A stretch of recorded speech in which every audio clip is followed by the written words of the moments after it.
थादोगी ममातोन जुरीगी थविन सिन ngaktani चिंबालदना खुही तैबा वांगांग कयाना मोइथेम तौबा अदुबु थमोइदना हुगी पुक्चेल चेबा मतमतदा कनानासु थादोगी अपोक्पा मपा निंगथौना फाव जुरीगा हाना मचानुपा अहन लांगम याइमा थौबा अमदी अतोंबा केंगबा लई हाइबसे कनानासु खंगलमदे रवि याम नुंगाइतना आई लाइजगी असेंग पुंसी वारी खंगबा पाम थानिल मपिसिंग तैथोगा आई ngasi dina famda chithaba leitana ligani numit adugi thogok sing adu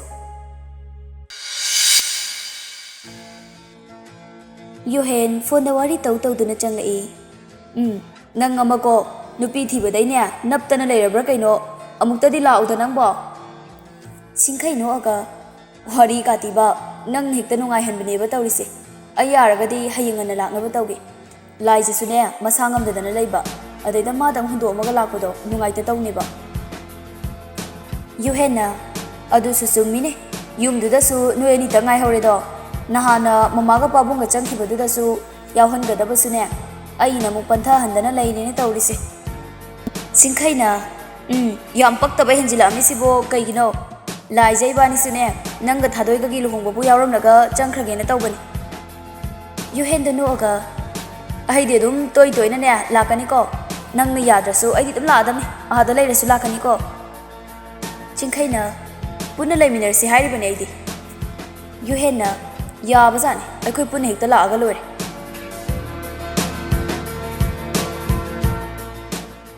जुरी फोन दुदा आइसु खलिबनिने करि तौबा यागे हाइदो लांगमना इमा नंग नचा अखोयगिसु खरा खनबि होबदि याबने इमाना अखोयबु यंगसिनबिदरदि कनाना यंगसिनगनि मोइगी मोंगदुदी याम नुंगाइते इमाबु मखोइगी युमदो यंगसिनबा लैबा मिनाय अमगुमना उबदुदी याम नुंगाइते जुरी नैहा खल्लबा मतुंगदा नखोय याम थुना अइगी सिदा लाओ लांगमना होइमा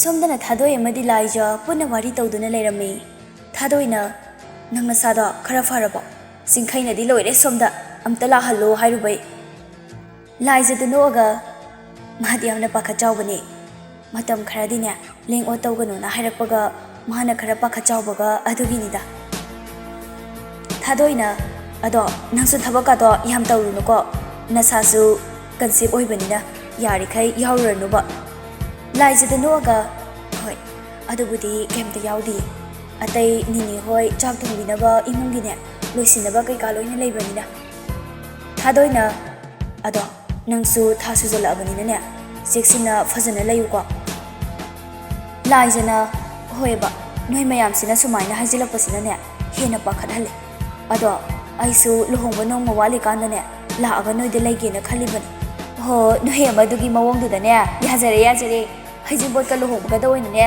लाओ ngantana लाइजनोगा यानिबा अदुम लाकेबा हो होय नंगनबु लाके हायरादिने आइगिदि बेसनि जुरी मखुता कॉफी कप अमा पाइदुना निंगथौगी कादा चंगई जुरी याम तपना मोय बाबा कॉफी सिदा लेरे निंगथौना सिदा ओइना पिरो इजा थोइदि तुमख्रबो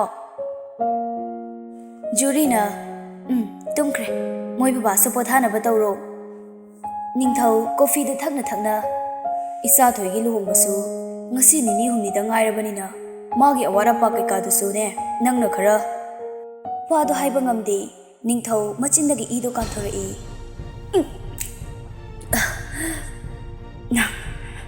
nang bakna kari gi damak ifam da sigum thabak se tawri bano juri yam thawa sadana manak ta sansilaktuna fami nongmata aibo nangi nupi ni haibagi ikai khumnabado ifam da utkraba असुकुइना मफम असिदा लेरक्तुना यंगसिनदुना लाक्लिबा अइबुना मिनाय अमगुमना नंगना लौखिबा नत्रो नंगी नसा खक्तगी यंगसिनबा ममिंग खक्तगी लेहनखिबा नत्रो निंगथौ याम वाना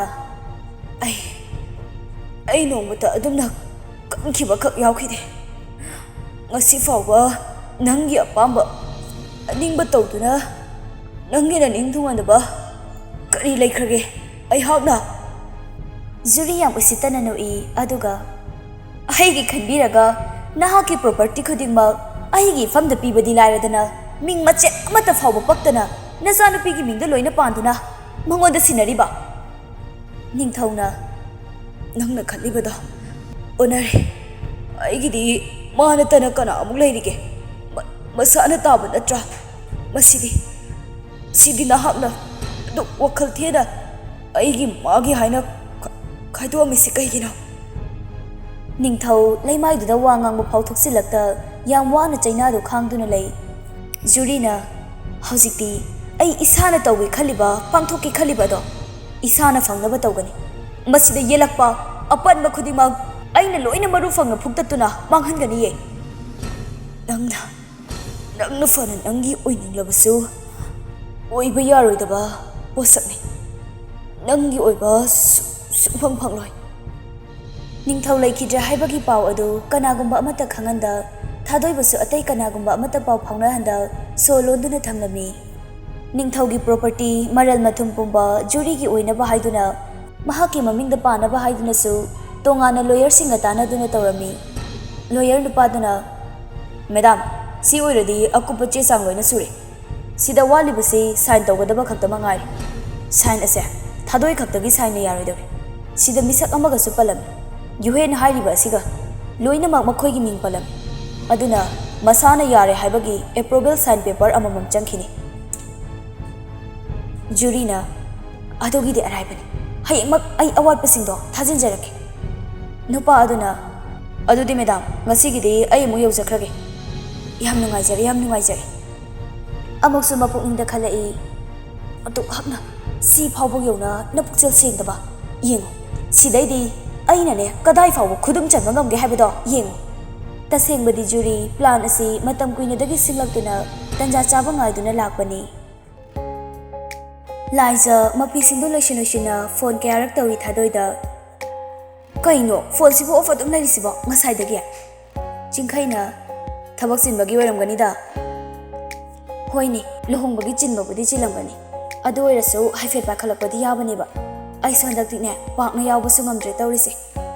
ꯑꯩꯁꯨ ꯉꯁꯤ ꯉꯥꯏꯍꯥꯛ ꯌꯧꯔꯨꯈꯤꯒꯦ ꯇꯧꯕꯅꯤ. ꯆꯤꯡꯈꯩꯅ ꯃꯥꯒꯤ ꯃꯑꯣꯡꯗꯨꯗ ꯐꯔꯦꯁꯦ, ꯑꯩꯅ ꯆꯦꯟꯈꯤꯕ ꯌꯨꯍꯦꯟꯒꯤ ꯁ꯭ꯇꯨꯗꯤꯑꯣꯒꯤ ꯆꯦꯟꯈꯤꯕ ꯃꯦꯆꯤꯟꯈꯩꯗꯨꯁꯨꯅꯦ ꯉꯁꯤ ꯌꯧꯔꯛꯑꯦ ꯍꯥꯏꯕꯅꯤ.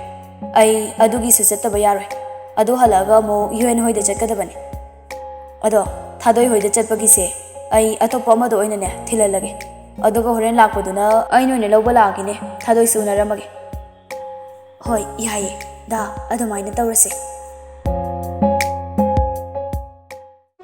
ꯁꯣꯝꯗꯅ ꯊꯧꯕ ꯑꯃꯗꯤ ꯃꯤꯑꯣꯏ ꯈꯔꯒ ꯌꯨꯍꯦꯟꯒꯤ ꯃꯌꯨꯝꯗ ꯂꯥꯛꯑꯝꯃꯤ.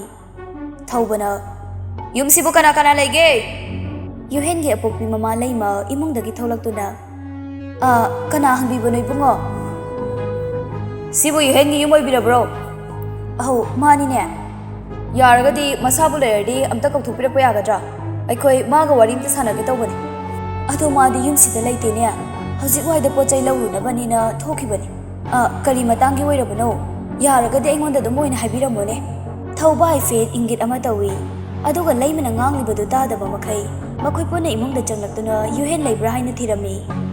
ꯂꯩꯃ ꯌꯥꯝ ꯁꯥꯎꯅ ꯈꯥꯝꯗꯨꯅ ꯀꯩꯅꯣ ꯏꯕꯨꯡ ꯍꯣꯏꯅ ꯇꯧꯔꯤꯁꯤꯕꯣ? ꯃꯤ ꯑꯃꯒꯤ ꯃꯌꯨꯝꯗ ꯂꯥꯛꯑꯒꯕꯨ ꯍꯦꯛꯇ ꯏꯃꯨꯡꯗ ꯒ꯭ꯔꯣꯡ ꯆꯪꯈ꯭ꯔꯤꯁꯤꯕꯣ? ꯌꯥꯔꯦ ꯂꯦꯡꯕꯤꯈ꯭ꯔꯣ. ꯏꯆꯥ ꯈꯪꯂꯛꯑꯗꯤꯅꯦ ꯅꯥꯇꯩ ꯑꯃ ꯆꯥꯔꯔꯣꯏ. ꯂꯦꯡꯕꯤꯈ꯭ꯔꯣ ꯌꯥꯔꯦ. ꯊꯧꯕ ꯌꯥꯝ ꯎꯁꯤꯠꯇꯅ ꯍꯣꯏ, ꯅꯆꯥꯅꯨꯄꯥꯗꯨꯅꯦ ꯑꯩꯈꯣꯏꯅ ꯎꯅꯕ ꯄꯥꯝꯃꯤꯁꯦ. ꯌꯥꯝ ꯊꯨꯅ ꯅꯆꯥꯅꯨꯄꯥꯗꯣ ꯃꯐꯝꯁꯤꯗ ꯂꯥꯛꯅꯕ ꯀꯧ. ꯏꯕꯨꯡꯉꯣ, ꯑꯩꯅ ꯉꯁꯥꯏꯗꯒꯤ ꯍꯥꯏꯔꯤꯕꯁꯦ ꯃꯤꯔꯣꯟꯅꯦ. ꯌꯥꯝ ꯊꯨꯅ ꯃꯐꯝꯁꯦ ꯊꯥꯗꯣꯛꯇꯨꯅ ꯆꯠꯍꯧꯕꯅꯅꯦ ꯅꯣꯏ ꯐꯒꯅꯤ ꯈꯜꯂꯤꯀꯣ. ꯊꯧꯕ ꯂꯩꯃꯒꯤ ꯃꯉꯛꯁꯝꯗꯨ ꯄꯥꯏꯔꯒ ꯀꯧꯒꯦꯔꯥ ꯀꯧꯔꯣꯏꯒꯦ ꯍꯥꯏꯕ꯭ꯔꯥ? ꯂꯩꯃ ꯌꯥꯝ ꯋꯥꯅ ꯅꯈꯣꯏꯅ ꯐꯅ ꯍꯥꯏꯔꯕꯁꯨ ꯑꯩꯅ ꯀꯧꯒꯗꯕ ꯅꯠꯇꯦ ꯈꯪꯂꯕ꯭ꯔꯥ? ꯊꯧꯕ ꯌꯥꯝ ꯁꯥꯎꯅ ꯂꯩꯃꯒꯤ ꯃꯀꯣꯛꯇꯨ ꯄꯥꯏꯔꯒ ꯋꯥꯜꯗꯨꯗ ꯃꯀꯣꯛꯇꯨ ꯍꯟꯖꯤꯟ ꯊꯨꯝꯖꯤꯜꯂꯤ. ꯁꯤ ꯑꯣꯏꯔꯗꯤ ꯐꯔꯝꯃꯅꯤꯅꯦ ꯅꯪ. ꯂꯥꯎ ꯆꯠꯁꯦ. ꯑꯁꯤ ꯍꯥꯏꯔꯒ ꯊꯧꯕ ꯃꯍꯥꯛꯀꯤ ꯃꯤꯑꯣꯏꯁꯤꯡꯗꯨꯒ ꯄꯨꯟꯅ ꯒꯥꯔꯤꯗꯨ ꯊꯧꯗꯣꯔꯛꯏ. ꯑꯗꯨꯒ ꯂꯩꯃꯥꯏꯗꯨꯗ ꯃꯀꯣꯛꯇꯒꯤ ꯏꯁꯤꯡꯗꯨ ꯆꯦꯟꯊꯅ ꯒ꯭ꯌꯥꯟ ꯃꯥꯡꯅ ꯊꯔꯣ ꯑꯣꯟꯗꯨꯅ ꯂꯩ. ꯁꯣꯝꯗꯅ ꯖꯨꯔꯤ ꯊꯥꯗꯣꯏꯒꯤ ꯃꯁꯝ ꯑꯗꯨ ꯂꯥꯛꯇꯅ ꯆꯤꯡꯂꯒ ꯅꯪ ꯁꯥꯏꯟ ꯑꯁꯤ ꯅꯁꯥꯅ ꯌꯥꯅ ꯇꯧꯒꯦ ꯍꯥꯏꯕ꯭ꯔꯥ? ꯅꯠꯇ꯭ꯔꯒ ꯑꯩꯈꯣꯏꯅ ꯅꯝꯗꯅ ꯇꯧꯍꯜꯂꯨ ꯍꯥꯏꯕ꯭ꯔꯥ? ꯊꯥꯗꯣꯏ ꯖꯨꯔꯤꯒꯤ ꯃꯃꯥꯏꯗꯨꯗ ꯃꯇꯤꯟ ꯑꯗꯨꯅ ꯁꯤꯠꯆꯤꯜꯂꯤ. ꯅꯈꯣꯏꯒꯨꯝꯕꯁꯤꯗꯤ ꯂꯨꯈꯥꯛꯀꯣꯝꯗ ꯑꯄꯨꯝ ꯑꯁꯥ ꯃꯔꯛꯇ ꯂꯩꯒꯗꯕ ꯃꯤꯑꯣꯏꯅꯤ. mi marakta mi mana legadaba natiye. Juri yam sauna thadoi gi mamai du da khupak na thajili. Nang ai se kari ne hai no ge. Ha na thoi macha do mangning drabadi ne. Ai khoi na hai bisida nang gi afaboi gani khanglabra. Thadoi yam usitana no I. Ngasi na hak na tawri ba thabak ase. Khangnarak ba mikupta nangi punsi kari oigani habasidi nang khangbra. Nangi chenpham lairoi habasi nang na sana khangdaba male ne. Juri mamit adu khana yengi aduga aduk yamni nakpal kana nangak sam hagatba yeng ngai hakki mikupta aina kadai fawba kari tawba ngamge habado namit thitna yengu nang. Tanza duda mapal dudagi laijana kawduna changai. Thadoi Juri haife mamon tawi aduga mahaki miyoisingda haife sign ama tawi. Laijagi phone du chingkhai da call tawna changai. Laija thadoi gi room aduda he kansilake tawbaga thadoi kapna laurai. Nate Laija nate nang mafam sida changlakano. Tanja duda chingkhai se phone du paikhalai. Hello Machan. Laija thadoi ni am sona floor du ta duna leirambaduna yam pakhatna. Thadoi kaidorage nang na sangam da yawbro. Thadoi amuk suma thamoi sokna kaplaga Laija da gai na lebase ngasi tangti tabi dang mapam si tadok tu na chalo Laija ani gi nang ta changlakano Laija. Singkhai phone du dagi ani duna sanari badu mahaksu yamna ngakna taramni. Laija do makma gi room du da changlai. Kaino Thadoi nang na hairi ba mayam sibo nang ai ngonda warori ro nang kaido ba yawrage. Thadoi makok adu nomi aduga yam kina Laija da yenglai. Nate Laija nang chalo mapam se thadok tu na chalo Laija. Kengba tunglom dagi Laija ki mabuk tu da thang aduna thilai.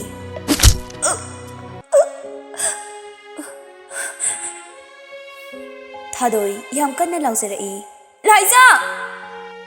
Laija mahaki makuta pairamba phone adu makhada tarai. Singkhai yam pakhatna Machan tabro. Laija leimai du da taduna yam wana taduna lei. Thadoi amo makhut adu lamduna phone du da launaba tawi. Da Thadoi angaubi gum kaplaga Laija Kengba amadi mahaki miyoising adu ikoi na koisinduna noktuna lei. Aduga makuta yot makhok adu supai aduga amuk Laija gi manak tamna changsilai. Thadoi makhut ani du lonaduna adu dagdi topiganu ma bo mukta de kanbiyo ai tamoi se ngai jari ma bo mukta kanbiyo. Laija mapi singdu chen thajaduna awa saina sing aduga loinana leimai du da taduna lei. Aduga mahaki taibang mamphawna driba naupuduna leiriba macha adubu makhutuna tamna mabuktuda pairai. Kengba Thadoi na ngangliba du karisu tade. Mahangna pairakliba yot makhuk aduna amuk Laija gi makoktuda safu amaga loinana kanna thomai. Laija makoktuda gi isingdu chen thajarai. Aduga aroibo oina Thadoi da nungsina yengjaramlaga tabna mami adu usilai. Thadoi yam chakna kaptuna laurai. Laija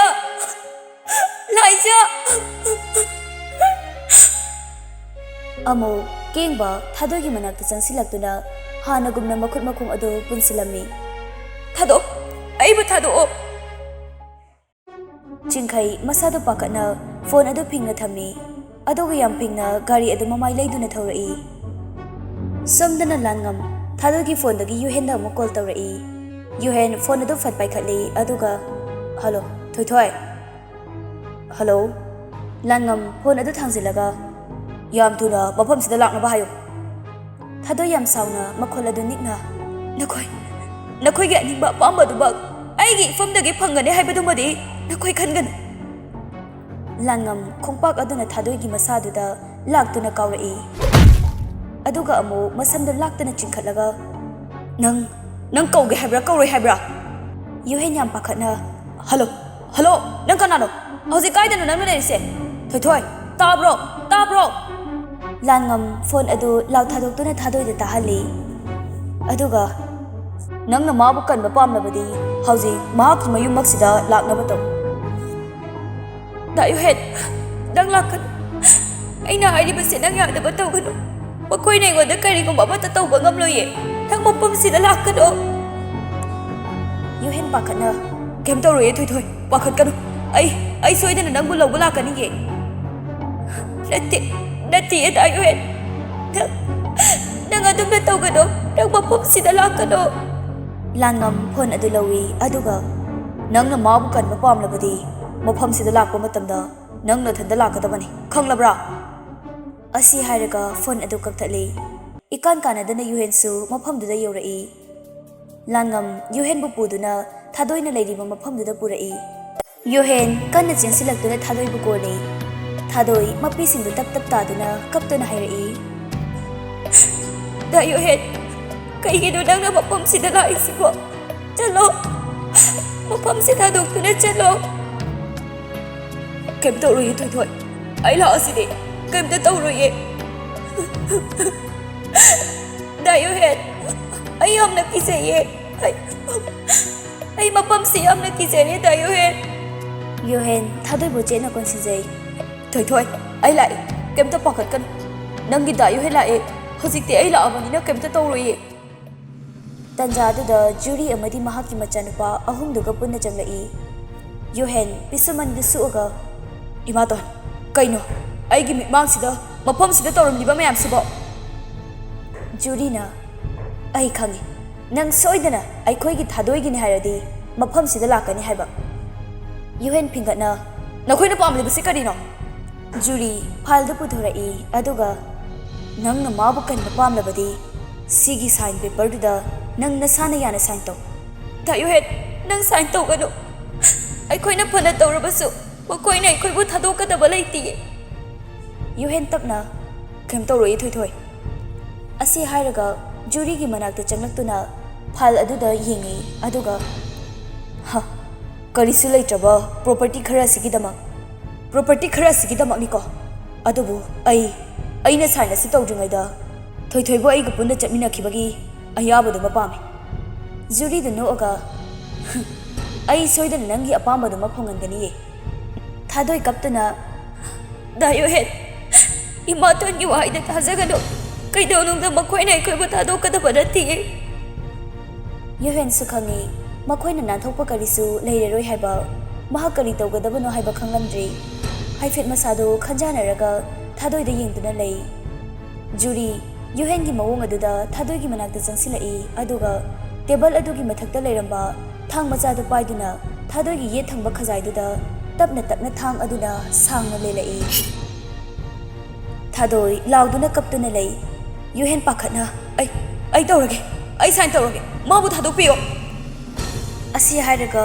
makhut ado nikna sign adu tawsili sign adu hek tawba loibaga amo yuhen bu punsinduna thamlami juri sign tawriba duda yengaga nokfe tawi aduga amo thadoi gi manakta changsilai juri karemna nangbu yamna nabrane haujikidubo thado yam sauna juri da mamit adu khana yengi juri na nangsu fazana aina hairi kansida nasana khangna tawhobana fagani nakhoina fanyam hairabasu aigi famdagi aduga ma sadu ugano nakhoidi mi nate apekpa jibane juri haifet usitana adudi nang tawba ngambra ngamdabra haibadu yenglasine asi hairaga yuhenbu I taba makai makhoi mayam changduna phuba haurai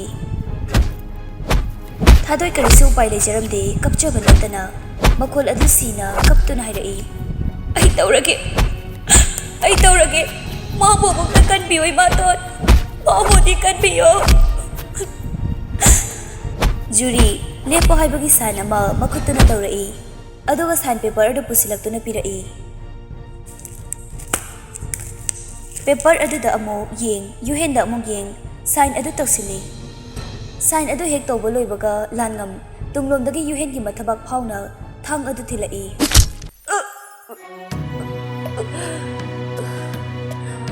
thadoi lalat tawna Da Yuhen, Da Yuhen.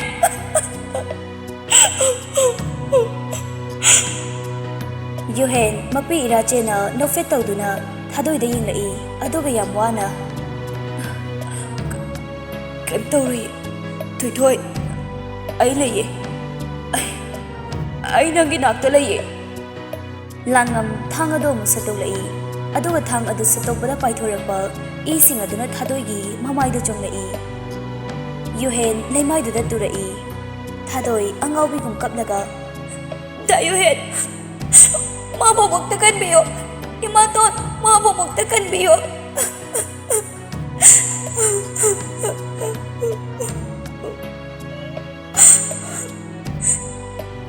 Yuhen mahaki aroiba mikup adu phawba yaura abada mahaki maithong da nungai tabagi mami amata utho amde thadoi da yam nusina yengduna nofet tawjaduna apangbi ai kem tawdi adumai kapkan